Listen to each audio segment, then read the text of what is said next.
Hello everyone, today I'm going to show you how to replace this security buckle. First thing we need to know what's the size of the screwdriver. Actually it's 2.5 millimeters,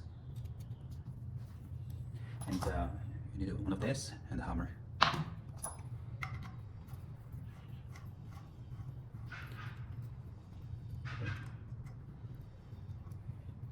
Remove the screw.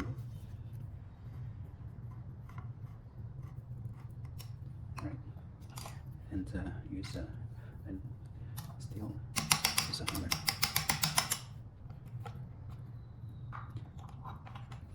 like this, if you want to mount a new one.